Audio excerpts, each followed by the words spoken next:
Kwa kitendo ambacho anakifanya Young Africans, mimi sijakubaliana nacho hata kidogo. Yes, mambo vipi mdau wa michezo na burudani? Kama unakumbuka hapo jana bodi ya ligi ilitoa taarifa kwa umma kwamba Young Africans amepigwa faini ya milioni 30 za Kitanzania kutokana na lile kosa ambalo lilifanya pale Mei 3 kwenye uwanja wa Meja Jenerali Samuel. Tukili kwamba Young Africans alifanya kosa kwa sababu tuliona wachezaji, klabu nzima ikiwa inatokea nje ya uwanja kwa ajili ya kwenda kubadilisha nguo. Maelezo yalikuwa mengi, waliulizwa kwa nini mmeenda kubadilisha nguo tofauti na vyumba ambavyo vimewekwa kwa ajili ya kubadilisha nguo. Walisema kwamba usalama ni mdogo sana, usalama hatuuamini.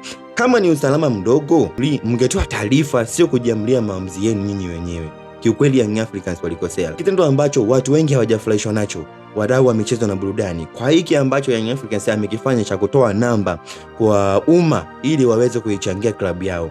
Maelezo yamekuwa mengi sana kwa sababu comment zimekuwa nyingi sana, dharau imekuwa nyingi sana, heshima imeshuka sana. Hatuheshimu sana michezo. Kwa sababu gani? Huwezi kuniambia kwamba unatoa namba kwa umma ili waichangie klabu na hilo kosa ulilifanya wewe mwenyewe. Hiki ni kitendo cha ajabu sana, kwa sababu tumeona kweli watu wanatoa milioni 1, milioni 10, milioni ngapi. Hiki sidhani kama ni kitendo kizuri, kwa sababu kama imepigwa faini klabu kama klabu, inabidi watoe wao wenyewe, sio kutoa namba kwa umma na kuanza kuchangisha hizo hela. Yaani kwa hiki kitendo ambacho tunakiona, tunaharibu ligi, tunaharibu na mchezo wenyewe. Mchezo unakosa ladha. Tulikuwa tunataka tuone kama Young Africans wakiajibika kutoa hii hela, sio mashabiki na kuanza sio mashabiki kuwaambia waanze kuichangia, kwa sababu tumeona kejeli ni nyingi sana kwenye mitandao ya kijamii. Mtu anaamua tu kutoa hela kwa ajili kama ya kuwakomoa watu fulani, wakati kosa kweli mlifanya nyinyi wenyewe, ingawa kuna makosa yale ambayo yalifanyika kwenye mchezo.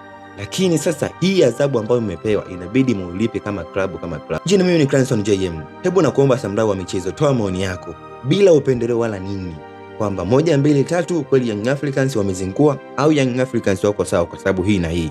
Okay, usisahau kusubscribe, unakuwa mwanafamilia. Asante.